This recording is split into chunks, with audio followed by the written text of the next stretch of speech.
आज शाम का प्रवचन ब्रह्मोपनिषद से प्रारंभ कर रहा हूं। जितने उपनिषद हुए हैं 108 उपनिषद हैं, उसमें ब्रह्मोपनिषद सबसे उच्च कोटि का उपनिषद है। जैसे 4 वेद हैं वैसे ही 108 उपनिषद हैं। और ब्रह्मोपनिषद की व्याख्या शुक्राचार्य ने की है। देवताओं के गुरु बृहस्पति हैं, उसी प्रकार दैत्यों के गुरु शुक्राचार्य रहे हैं। दैत्यों का मतलब ये नहीं है कि वो आपके मन में जो तस्वीर है राक्षस, भूत, प्रेत, पिशाच, वो दैत्य वाली चिंतन नहीं है। वह एक जाति है, जैसे ब्राह्मण जाति है, क्षत्रिय जाति है, वैश्य जाति है, शूद्र जाति है। ठीक उसी प्रकार से दैत्य भी एक जाति रही है देवताओं के जमाने में, वैदिक काल में। और शुक्राचार्य की विशेषता यह रही है कि उन्हें मृत संजीवनी विद्या का ज्ञान था। मरे हुए व्यक्ति को किस प्रकार से जीवित किया जा सकता है, इसका ज्ञान केवल उस समय शुक्राचार्य को ही था। और सैकड़ों ऋषि और देवता तक भी इस ज्ञान को प्राप्त करने के लिए शुक्राचार्य के शिष्य बने और उनसे इस ज्ञान को प्राप्त किया। इसलिए यह भेद नहीं था कि यह ज्ञान मैं कहां से प्राप्त करूं, कैसे प्राप्त करूं। इस ब्रह्मोपनिषद में शुक्राचार्य ने इस विद्या का उल्लेख किया है और विस्तार से विवरण दिया है। और यदि आप ब्रह्मोपनिषद पढ़ें तो उसमें कहा है कि जीवन के 3 मुख्य शत्रु हैं। जीवन तो है ही, और प्रत्येक व्यक्ति जीवन जी रहा है। जीवन जीना अपने आप में कोई बहुत महान वस्तु नहीं है, वो मजबूरी है हमारी। मजबूरी इसलिए है कि मृत्यु नहीं हो रही है, इसलिए जीवन जी रहे हैं, सांस ले रहे हैं। और जब तक मृत्यु नहीं होगी तब तक सांस लेते रहेंगे, और जब तक सांस लेते रहेंगे तब तक जीवित रहेंगे। मगर क्या हम जीवित हैं? जीवित का होने का मतलब है ताकत, साहस, सौंदर्य, प्रेम, हिम्मत और रोग रहित जीवन। क्या में ऐसा है? क्या में इतनी ताकत है कि हम लात मारें और पहाड़ पीछे खिसक जाए? क्या में इतनी सीने में ताकत है कि सीना हिमालय से बढ़ाएं और हिमालय 2 मील दूर पीछे भाग जाए? ऐसी नहीं। हम केवल मुश्किल से जीवन को घसीट रहे हैं। जीवन में साहस नहीं है, ओज नहीं है, उमंग नहीं है। शुक्राचार्य ने कहा कि 3 ही जीवन का मुख्य आधार है। सौंदर्य, स्त्री के जीवन का मुख्य आधार सौंदर्य है। अगर कोई लड़की कुरूप हो, सौंदर्य नहीं हो, तो वो लड़की खुद हीन भावना से ग्रस्त होती है और माँ बाप भी बड़े चिंतित रहते हैं कि इसकी शादी कैसी होगी। और एक जीवन में एक न्यूनता उसकी लड़की के माइंड में आ जाती है कि मैं उतनी सुंदर नहीं हूं जितनी सुंदर मुझे होना चाहिए। पुरुष में शुक्राचार्य ने कहा कि पौरुष नहीं है, बल नहीं है, ताकत नहीं है, साहस नहीं है, क्षमता नहीं है, हिम्मत नहीं है, ओज नहीं है, तो वह भी मुर्दे के समान सांस ले रहा है। उसके जीवन में उमंग नहीं है। एक दुबला पतला सा व्यक्ति, 25 साल का व्यक्ति, आंखों में ऐनक चढ़ी हुई, गाल पिचके हुए और चल रहा है, और उम्र कितनी 24 साल की है। उसको देखने से लगता ही नहीं कि इसमें जवानी आई भी है कि नहीं है, साहस है भी कि नहीं है, हिम्मत है भी कि नहीं है, ये आगे जीवन कुछ कर पाएगा भी कि नहीं कर पाएगा। कुछ लगता नहीं कि जीवन और जवानी भी कोई चीज है। इसलिए शुक्राचार्य ने कहा दूसरा जीवन का पुरुष के लिए सर्वोच्च लक्ष्य पौरुषता है और स्त्री के लिए सर्वोच्च लक्ष्य सुंदरता है। और फिर शुक्राचार्य ने कहा है कि इन लक्ष्यों को प्राप्त करने से अपने आप में कायाकल्प हो जाता है। कायाकल्प का मतलब है कि हम 60 साल के हैं तो 50 साल की आयु के दिखें, 50 साल के हैं 40 साल के दिखें, 30 साल के दिखें, 20 साल के दिखें। और हमारे कोई भी देवता झुर्रियां पड़ी हुई एक भी देवता नहीं है। न राम है, न कृष्ण है, न भगवान हनुमान है, न बलबीर है, कोई भी झुर्रियां पड़े हुए देवता नहीं दिखाई दिए। एक असुंदर देवी देवता दिखाई नहीं दी कि पार्वती के चेहरे पर झुर्रियां पड़ी हुई हैं, सफेद बाल पड़े हुए हैं और जगदम्बा की आंखों में कमजोरी है, चश्मा चढ़ा हुआ है। तो जब देवता ऋषि मुनि हमारे झुर्रियां पड़ी हुई है बुढ़ापे की और अग्रसर नहीं है, तो हम क्यों हैं, असुंदर क्यों हैं, कमजोर क्यों हैं, असक्त क्यों हैं, रोग क्यों पाले हुए हैं, क्यों रोगी? किसी को टीबी है और किसी को डायबिटीज है, किसी को शुगर की बीमारी है, किसी को शक्कर खाने की बीमारी है, कोई कमजोर है, कोई हांफरा है, कोई चल नहीं पा रहा है, किसी को कोई व्याधि है, कोई असुंदर है। ये सब अपने आप में जीवन की कमजोरी है, जीवन की न्यूनता है। और शुक्राचार्य ने ब्रह्मोपनिषद में साफ साफ बताया है कि आने वाली पीढ़ी ऐसी ही होगी। उसको एहसास नहीं होगा कि यौवन कोई चीज है, वह देख नहीं पाएगा कि सुंदरता क्या चीज होती है।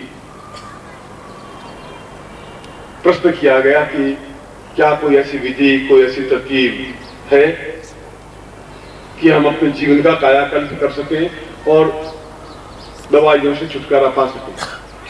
रोज 10 तरह की दवाइयां लेनी, वही ब्लड प्रेशर की दवा है, शक्कर की बीमारी है, या हार्ट को कंट्रोल करने की बीमारी है, या आंखों को ठीक करने की बीमारी है, और 10 तरह की दवाइयां ब्लड प्रेशर की लगा से लगे कि 10 दवाइयां सुबह लेते हैं, 10 गोलियां शाम को लेते हैं। उसके बाद भी डॉक्टरों से हमारा पिंड छूटता नहीं है और कोई न कोई एक बीमारी को मिटाने के लिए डिस्टर्बेंस कर सकता है। यह वह लड़का है और मैं तो इससे बहुत प्रसन्न हुई। आप भी थोड़ा अपने खुद को और अपने बच्चियों को ध्यान रखें। इससे गया भीतर घटिया लड़का मैंने जिंदगी में देखा नहीं। बढ़ो, इसके माँ बाप को सबको समझा चुका हूं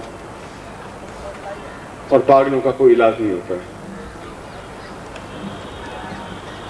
इसलिए सावधान किया है कि आप सोच रहे होंगे गुरुजी ऐसी अभद्रता क्यों करते हैं, क्यों रवाना कर देते हैं। ये 1-2 दिन की घटना नहीं, 5 साल की घटना है और ऐसे भी शिष्य हैं। और मुझे इससे भी प्रसन्नता है कि हर एक आदमी इस प्रकार का मूर्ख और पागल होता नहीं है और घर में मूर्ख और पागल बालक भी पैदा हो जाते हैं। बाप को भी इसके समझाया है, जेल भी जा चुका है 5-6 बार, पुलिस ने भी मार मार कर अधमरा कर चुका है, उसके बाद भी इसकी बुद्धि समझ में आ नहीं गई है। पर कभी न कभी आएगी। मेरे मन में इसके प्रति भी प्रेम है, दया है, करुणा है, स्नेह है। किसी के मन में, मेरे मन में इसके प्रति कोई ऐसा न्यूनता नहीं है, मगर मैं परिचित करवाया है कि ऐसी अभद्रता करने पर मैं क्यों या बाकी लड़के उठा करके क्यों रवाना करते हैं, समझाया। मेरा तेज दौड़ सकता हूं, आपसे हाथ मिलाऊं तो आप मेरा हाथ नहीं छुड़ा सकते, ये गारंटी। ऐसा कह करके मैं कोई बहुत महानता की बात नहीं कह रहा हूं, मगर इस बात की मुझे मालूम है कि मंत्रों के माध्यम से शुक्राचार्य ने कहा है कि कायाकल्प हो सकता है। और यह भी बताया है कि जो व्यक्ति कायाकल्प नहीं कराता, रोग रहित नहीं होता, वह व्यक्ति जीवन जीने लायक है ही नहीं, वह जीवन घसीट रहा है। जीवन जीना और जीवन घसीटना दोनों अलग अलग बात है। जीवन घसीटने का मतलब है सांस लेना, चल रहे हैं, गोलियां ले रहे हैं, चल रहे हैं, हाँफ रहे हैं, चल रहे हैं, परेशान हो रहे हैं, चल रहे हैं, न शक्कर खा रहे हैं, न घी खा रहे हैं, न मक्खन खा रहे हैं, और नौकर चाकर दूध दही पी रहे हैं, हम चुपचाप बैठे बैठे देखते जा रहे हैं। डॉक्टर मना कर दिया तुम शक्कर बीमारी है, तुम नहीं खा सकते, घी खा नहीं सकते, मक्खन तुम खा नहीं सकते, और चावल तुम खा नहीं सकते, और ऊंची चीज नहीं खा सकते, केवल दूध, केवल दाल का पानी पी सकते और 2 सूखी रोटियां खा सकते, चाहे तुम्हारे पास 2 लाख रुपए हो पड़े। अब बता दीजिए आपका जीवन है क्या? इसको जीवन कहते हैं? और यदि ऐसा जीवन है तो आपको मुबारक है, मुझे ऐसा जीवन नहीं चाहिए, मुझे अपने शिष्यों को भी ऐसा जीवन नहीं चाहिए। तो ब्रह्मा ने पूछा शुक्राचार्य को कि क्या कोई विधि, कोई तरकीब ऐसी है कि जो हमारे आने वाली पीढ़ियों के लिए एक कायाकल्प कर सके, दिखा सके यौवन को। क्या एक वृद्धावस्था का व्यक्ति जो जर्जर है, बीमार है, रोगग्रस्त है, क्या रोगों से छुटकारा पा सकता है मंत्रों के माध्यम से? और उस ब्रह्मोपनिषद में यही व्याख्या की गई है, यही समझाया गया है कि उस साधना के माध्यम से, जिस साधना को कायाकल्प साधना कहते हैं, चाहे पुरुष है, चाहे स्त्री है, चाहे बालक है, चाहे बीमार, चाहे वृद्ध है, चाहे कोई भी जाति, रंग, रूप, आयु हो। और प्रवीण जोशी ने अभी 10 मिनट पहले मुझे हाथ जोड़ करके प्रार्थना की, गुरुजी यहाँ पर हर व्यक्ति किसी न किसी रोग से ग्रस्त है, और कोई ऐसी विधि को ऐसा प्रयोग करवाएं, ऐसा जीवन में बार बार अवसर मिलता नहीं। और यदि कोई ऐसा प्रयोग नहीं करेगा तो वो अपने दुर्भाग्य को ही खींच करके अपने सामने लाएगा। अगर भाग्यवान व्यक्ति है, मगर आप तो ऐसा प्रयोग करवाएं जो प्रयोग आज से 8 साल पहले आप मेरे सामने संपन्न करवाया था दिल्ली में। मैं इस प्रयोग को संपन्न करवा नहीं रहा था, मैं इसको अवॉइड कर रहा था, क्योंकि मैं समझ रहा था कि आप इस चीज की महत्ता को समझेंगे नहीं, आप इसका मूल्यांकन नहीं समझेंगे। एक नासमझ व्यक्ति को हीरे का टुकड़ा दे दें तो हीरे का टुकड़े के अर्थ समझेगा नहीं, वैसे ही समझे कांच का टुकड़ा है, फेंक देगा। वो उसको जेब में नहीं डाल के रखेगा, संभाल के नहीं रख सकता। इसलिए मेरे कहने के बाद भी आप इस चीज का महत्व को समझेंगे नहीं। बीमार होना आप महत्व समझेंगे, 20 रुपए की दवाएं रोज लेना तो महत्व समझ लेंगे, उस प्रयोग को नहीं समझ पाएंगे। ये प्रवीण को मैंने कहा था, मैंने कहा इस प्रयोग को समझाने से और कराने से कोई फायदा नहीं होगा, क्योंकि इसमें तपस्या कारण से बहुत ज्यादा प्रभावित करना पड़ता है, क्योंकि उसके पूरे जीवन के रोग को, चाहे कैसा भी रोग हो, उसको दूर करना आवश्यक होता है। और स्त्री को सौंदर्य देना आवश्यक है, पुरुष को पौरुषता देना आवश्यक है, जवानी देना आवश्यक है। चाहे 60 साल का हो तो वापस लगे कि 25 साल का हो, उसका लड़का तो लगे कि 40 साल का है, वो 25 साल का लगने लगे, ऐसा हो। अगर ऐसा नहीं है तो फिर मंत्र बेकार है, फिर ब्रह्मोपनिषद बेकार है, फिर शुक्राचार्य बेकार है, फिर ब्रह्मा बेकार है, फिर हमारे मंत्र बेकार हैं, फिर मेरे वेद बेकार है। और मैंने इस प्रयोग को किया है, आजमाया है, अनुभव किया, देखा है, परखा है, उसके बाद छाती ठोक के कह सकता हूं कि इस प्रयोग के माध्यम से पूर्णतः कायाकल्प होता ही है, असंभव है ही नहीं। और इसीलिए आपके कम से कम 30-40 स्लिप प्रवीण जोशी के पास पहुंची और प्रवीण जोशी ने मुझे वे सारी स्लिपें दी कि गुरुजी इन सब लोगों की इच्छा है, इन सब लोगों ने आपकी पुस्तकें पढ़ी, इन्होंने अपनी पत्रिका में पढ़ा है कि किन किन व्यक्तियों को इस प्रकार से कायाकल्प करने से लाभ हुआ, प्रयोग करने से लाभ हुआ, जिसमें आपको मंत्र जाप करने की जरूरत नहीं है। वह तेजस्विता है, करना है तो बहुत छोटा सा प्रयोग करना है, नित्य 20 मिनट ट्रैंकुला लेने की जरूरत नहीं है, आधी रात को करवटें बदलने की जरूरत नहीं है, शक्कर की बीमारी पालने की जरूरत नहीं है, कमजोर होने की जरूरत नहीं है। इससे छुटकारा पाया जा सकता है, इसको कायाकल्प प्रयोग कहते हैं। और आज का दिन, और केवल आज का दिन ही कायाकल्प प्रयोग के लिए उपयोगी है। यदि मैं दिल्ली में होता तो वहां के साधकों को भी आज कायाकल्प प्रयोग ही संपन्न करवाता। क्यों कि जब शुक्र और शनिश्चर और बृहस्पति तीनों का आपस में दृष्टि संबंध हो, तभी कायाकल्प प्रयोग संपन्न करवाया जा सकता है। ये कल मैं चाहूं तो कल मैं ये प्रयोग संपन्न नहीं करवा सकता। ज्योतिष की दृष्टि से भी महत्वपूर्ण समय होना चाहिए, और आज का समय इस दृष्टि से महत्वपूर्ण है कि कायाकल्प प्रयोग संपन्न हो और प्रत्येक व्यक्ति, प्रत्येक पुरुष, प्रत्येक स्त्री, प्रत्येक श्रोता, सुनने वाला, वह भी साधक है, और जो दुपट्टा ओढ़ा हुआ वह भी साधक है। पुरुष होना चाहिए, स्त्री होनी चाहिए।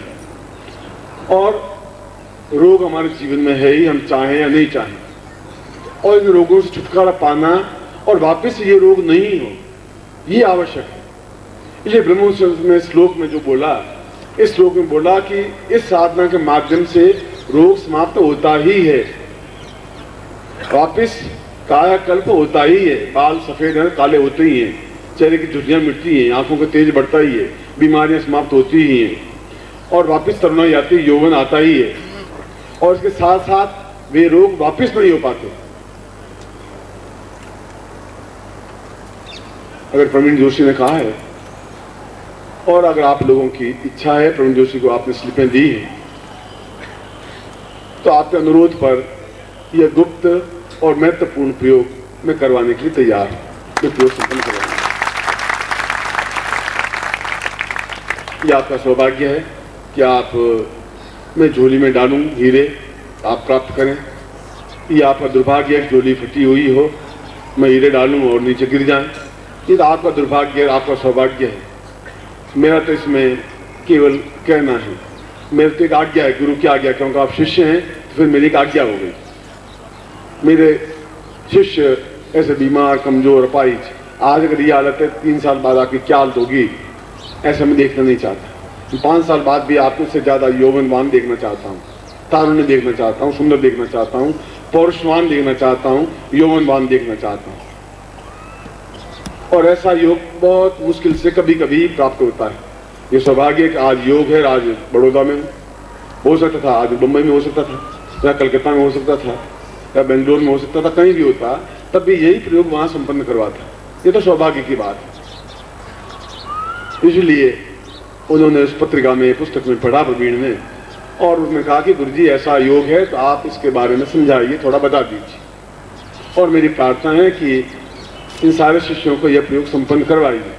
और मैंने प्रवीण जोशी को कहा, बैठा है, मैंने कहा कि ये लोग समझेंगे नहीं, ये कांच के टुकड़ों को समझ सकते हैं, हीरो को नहीं समझ सकते। नहीं समझ सकते तो मेरा चीखना, मेरा चिल्लाना मेरा बेकार हो जाएगा। ये हम गुजराती हैं गुरुजी, और हमारे जीवन में गुरु का सबसे बड़ा प्रमुख स्थान है। गुरु आज्ञा मृत्यु से भी ज्यादा मूल्यवान होती है हमारे जीवन में। जब गुरु ने आज्ञा दे दी तो हम कट जाते हैं, तो आज्ञा पालन करते हैं गुरु जी। ये हमारे जीवन की, हमारे गुजरात की विशेषता है। मैंने उसके अनुरोध को स्वीकार किया है। उस दृष्टि से मैं आज्ञा भी दे रहा हूँ कि आपको मैं आज 8 और 8:30 के बीच में यह कायाकल्प प्रयोग रोग रहित और समस्त रोगों से मुक्ति, सौंदर्य, कामदेव रति प्रयोग संपन्न करवाऊंगा, जिसे ब्रह्मवचन में कायाकल्प प्रयोग कहा गया है और अत्यंत मूल्यवान, अद्वितीय और श्रेष्ठतम प्रयोग है, जो आज ही मैं प्रयोग संपन्न करवाऊंगा।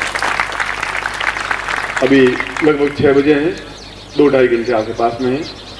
2-2.5 घंटे में इसे आवश्यक सामग्री आप प्राप्त करें।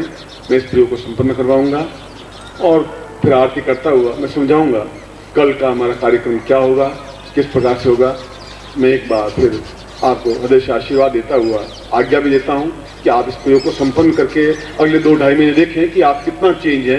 मैं चाहता हूँ आप बीमारी से छुटकारा पाएं, दवाइयों से छुटकारा पाएं और जीवन को यौवनवान बनाएं, सौंदर्यवान बनाएं। देखें कि आपको देखिए और ठग से रह जाए। सुंदरता भाव होती है पुरुष में, स्त्री में। एक शेर के समान शीना होता है, एक चेहरे पर ओज होता है, तेजस्विता होती है, चमक होती है, एक बोलने में ऊर्जा होती है, एक बोलने में प्रभाव होता है, एक लगता है कि शेर गर्जना कर रहा है। स्त्री को देखते में लगता है कि सौंदर्य की देवी खड़ी हुई है। ऐसा प्रयोग है हमारे शास्त्रों में और ऐसे ही प्रयोग मैं आपको संपन्न करवाऊंगा, जो कि आपके लिए अद्वितीय है, कोई नूर हीरे से भी ज्यादा मूल्यवान है। मैं ऐसा प्रयोग आपको संपन्न करवाऊंगा। आपको मैं हृदय से आशीर्वाद देता हूँ और कल्याण कामना करता हूँ। તત્વ છે એ આપણે પ્રાપ્ત કરવા માટે એમને સ્વીકૃતિ આપી છે.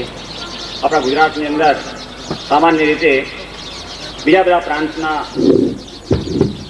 પ્રમાણમાં આપણે સામાન્ય રીતે જે જીવનશૈલી છે એની અંદર આપણે કોઈ ને કોઈ પ્રકારની શારીરિક તકલીફથી પીડાઈએ છીએ. એટલે આપણે માટે આ એક પ્રયોગ ઘણા બધા ભાઈઓની વિનંતી હતી. મેં આ વખતે એમના ચરણોમાં નમ્ર વિનંતી કરી છે આપના બધાના વતીથી કે તમે અહીંયા 2 દિવસ માટે આવ્યા છો, અમને એવું કંઈક આપો કે જેના કારણે હવે અમારી આ જીવનની અંદર કોઈક એવી વસ્તુ પ્રાપ્ત કરવી છે કે જે સદૈવ કાળ માટે અમારા જીવનને બદલી નાખે, ઝગમગાહટથી ભરી દે, અમને ઓજસ્વીતા આપે, તેજસ્વીતા આપે. કારણ અમારે સાધના કરવી છે. મેં આ પણ કહ્યું, અમારે સાધના કરવી છે અને સાધના કરવા માટે અમને આ પૌરુષવાન શરીર જોઈએ છે, પૌરુષવાન અમારે બનવું છે. અને એમણે એ વસ્તુને સ્વીકારી. ખરેખર આ એક બહુ જ અત્યંત અદ્ભુત પ્રયોગ છે, દુર્લભ છે. અને આવું જ્ઞાન વિલાઈ જાય અથવા તો આવું જ્ઞાન આપનાર વ્યક્તિ આપણે શોધવા જઈએ અને ન પ્રાપ્ત થાય તે પહેલાં પવિત્ર ગંગા આપણી પાસે આવી છે, આપણે એમાં સ્નાન કરીએ. અને કોણ એવું ન ઈચ્છતું હોય કે પોતાનો દેહ નિરોગી બને? પહેલું સુખ તે જાતે ન રહ્યા. 8 પ્રકારના સુખની અંદર સૌથી પહેલું સુખ નિરોગી કાયા છે. ધન, દોલત, વૈભવ, માન, પદ, પ્રતિષ્ઠા બધું હોય, પણ જો નિરોગી કાયા ન હોય તો એનો કોઈ અર્થ નથી રહેતો. અને આ બધું ચિંતન એમણે કરીને છેલ્લે સ્વીકૃતિ આપી કે તારી ઈચ્છા હોય તો આ પ્રમાણે હું પ્રયોગ કરીશ. એમાં એમની પોતાની વિશિષ્ટ ઉર્જાનું આવાહન કરવું પડતું હોય. કોઈ પણ વસ્તુ કદી પણ એમને એમ થતી નથી. અને એમના શ્રીમુખે આ વસ્તુને પ્રાપ્ત કરવી ભવિષ્યમાં ખબર નથી એમનું જીવન ચિંતન કંઈ બહુ જ ઉચ્ચતમ બની રહેલું છે. એમની સામે બેસીને આ રીતે સાધના કરવી એ ઇતિહાસની અંદર લખાઈ ગયેલી ઘટના બની જશે. તે પહેલાં આપણે અત્યારે જે પ્રાપ્ત થઈ રહેલું છે એનું મૂલ્ય સમજીએ.